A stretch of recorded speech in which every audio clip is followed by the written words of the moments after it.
Bu Chevrolet kompaniyasining o'rta o'lchamli sedan modeli bo'lib, u o'zining zamonaviy dizayni, qulayligi va ilg'or texnologiyalari bilan ajralib turadi.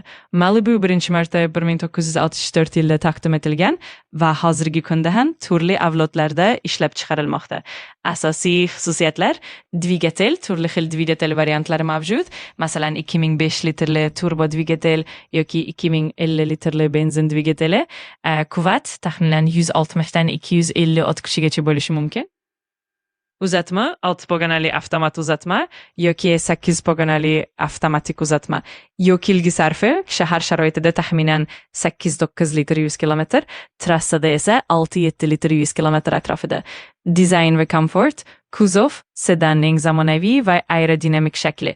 Salon keng, yuqori sifatli materiallar, ilg'or infotainment tizimi va qulayliklar. Bagaj keng, oila uchun ham qulay.